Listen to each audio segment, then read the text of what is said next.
You know, I've been thinking about something lately. Yeah? It's strange how one simple question can make people so uncomfortable. Let me guess. Tell me about yourself. Exactly. It sounds harmless, but somehow it puts people on the spot. Yeah, it's like you suddenly feel this pressure to summarize your entire existence in a few sentences. And not just summarize it, but make it sound acceptable. Or interesting, or impressive. Right. As if there's a correct answer and you're worried you might say the wrong thing. What's funny is, most of the time, the person asking isn't looking for anything special. They're not expecting a perfect story. They're just trying to connect. Yeah, but we don't hear it that way. I think a lot of that pressure comes from how often we tie our identity to what we do for a living. Absolutely. The first follow-up question is almost always, so what do you do? And suddenly your answer feels like it carries weight, Like it says something about your value. which is kind of unfair when you think about it. Very unfair, because what you do is just one small part of who you are. But in that moment, you're not thinking philosophically No, you're just hoping your answer doesn't sound awkward or unfinished. or confusing. I remember there was a time when I really struggled with that question. When was that? When I was in between things, not fully in one career, not clearly in another. That in-between space. Yeah, and I felt like I had to explain myself, like I owed people context. That's such a common feeling. I'd start adding details that nobody asked for, trying to justify where I was in life. And the truth is, most people didn't need the explanation. Exactly. They weren't judging. That was all happening in my head. I've noticed that as I've gotten older, the way I answer that question has changed. How so? I used to lead with titles, clear labels, something easy to understand. Because it feels safer. Yeah, now I'm more comfortable saying things like, I'm working on a few different projects, or I'm still figuring out what I want the next chapter to look like. That kind of honesty feels different. It does. It feels less polished, but more real.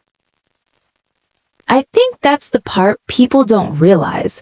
Talking about yourself isn't about delivering facts. It's about choosing how much of yourself you're willing to share. And that choice can change depending on where you are and who you're talking to. The version of me at work isn't the same version of me at dinner with friends. And neither one is fake. They're just different sides of the same person. But we act like we need one fixed answer, one identity. When really, identity is fluid. I also think silence plays a role here. What do you mean? People are afraid of pausing, of taking a moment before answering. Yeah, they think silence means they're failing. But in real conversations, pauses are normal. They show you're thinking. Exactly. Sometimes saying, that's a good question, and taking a breath is the most natural response. At the end of the day, when someone asks you about yourself, they're not asking for perfection, They're asking for presence. for something genuine. And that can be simple. It can be unfinished, It can even be uncertain. and it's still enough. So maybe the goal isn't to find the perfect answer, Maybe it's just to answer honestly wherever you are right now. and let the conversation grow from there. Yeah, that's usually where the good conversations start. You know what stayed with me after our last conversation? What's that? That idea that talking about yourself isn't about having a finished story. Yeah, that really stuck with me too. Because when you think about it, most of us are always somewhere in the middle of something. Exactly. In the middle of changing or learning or letting go of something that used to define us. And yet, when someone asks us about ourselves, we often feel like we're supposed to sound complete. Like we're supposed to say, this is who I am and this is where I'm going, with total confidence. Even when that's not true. Especially when that's not true.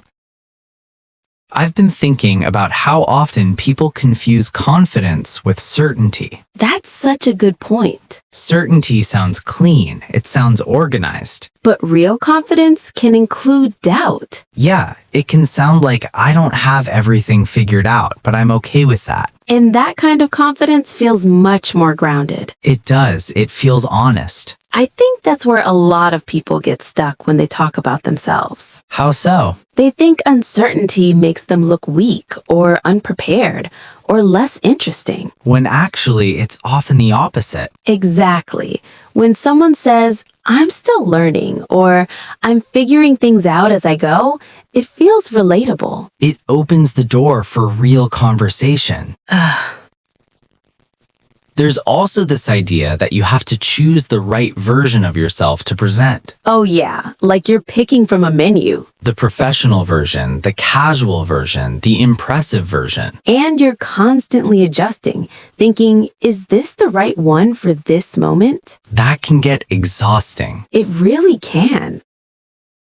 I've noticed that the older I get, the less energy I have for pretending. Same here. I don't want to explain myself as much anymore. You don't feel the need to justify every choice. Exactly. If I say, I'm focusing on my health right now, that's enough. You don't need a detailed backstory. No. The people who understand will understand. I think that's a big shift, moving from trying to be understood by everyone to being okay with being understood by a few. That's such a real transition. And it changes how you talk about yourself. You stop trying to control the impression so much. You let it be a little messy. Another thing I've been thinking about is timing. Timing? Yeah, sometimes it's not that you don't know what to say about yourself, it's that you need a moment to feel the room, That's true. to sense how open the other person is, how deep the conversation is going. And that's something you can't rush. Exactly. But people rush themselves anyway. Because silence feels uncomfortable. But silence is information. It gives you space to respond, not react. At the end of the day, when someone asks you about yourself, they're not asking for perfection, They're asking for presence. for something genuine. And that can be simple. It can be unfinished, It can even be uncertain. and it's still enough. So maybe the goal isn't to find the perfect answer. Maybe it's just to answer honestly wherever you are right now. And let the conversation grow from there. Yeah, that's usually where the good conversations start. Can I ask you something a little uncomfortable? Sure. Have you ever been asked to talk about yourself at a time when you genuinely didn't know who you were anymore? Yeah, more than once. Those are the hardest moments, aren't they? They really are. Because it's not just about words anymore. It's about the fact that you're being asked a question you don't have an answer to yet. And you feel like you should have one yet. I think we don't talk enough about that feeling, being lost. Probably because it's not very comfortable identity. Yeah, it doesn't sound confident. It doesn't sound impressive. And it definitely doesn't fit nicely into small talk. No, but it's incredibly common. I remember a period in my life where everything that used to define me just stopped fitting anymore. Like clothes you outgrow. Exactly. My job title didn't feel right anymore. My goals felt outdated. Even the way I introduced myself felt strange. That's such a disorienting place to be. It really is, because people keep asking the same questions, but your internal answers are changing.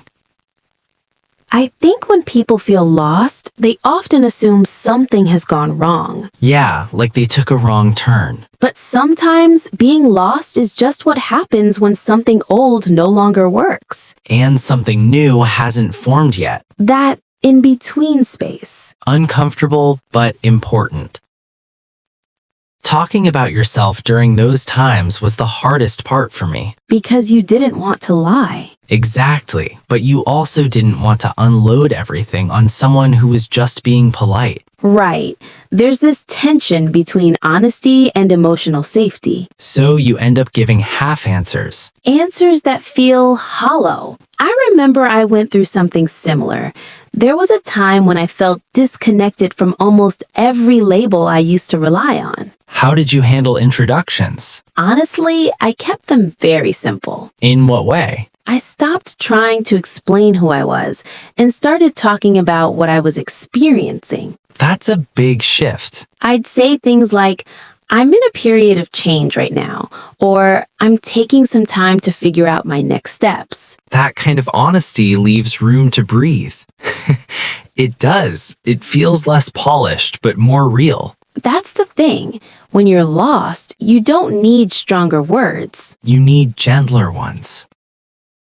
Talking about yourself becomes less about identity and more about direction. What do you mean? Instead of saying who I am, I talk about what I'm moving toward, Even if it's vague. especially if it's vague. Like, I'm trying to live more intentionally, or I'm focusing on things that feel meaningful. Those aren't final answers. No, but they're honest ones. I think there's something really important here. Yeah? When you're lost, you don't owe anyone a finished version of yourself You're allowed to be a work in progress, without apologizing for it. without explaining every detail. So maybe talking about yourself during those times isn't about defining who you are, Maybe it's about letting yourself be seen exactly where you are, even if that place feels uncertain. even if it feels temporary. I've realized something over the years. What's that? Most people who sound confident aren't actually confident in the way we imagine. Yeah, I've noticed that too. They're not walking around feeling sure all the time. They're just comfortable enough to speak anyway. I think we misunderstand confidence. How so? We treat it like a feeling you either have or don't have. Like motivation. Right, you wait for it to show up before you act. But confidence doesn't really work like that. No, most of the time it shows up after you speak. I remember a time when I didn't feel confident at all, but people kept telling me I sounded confident.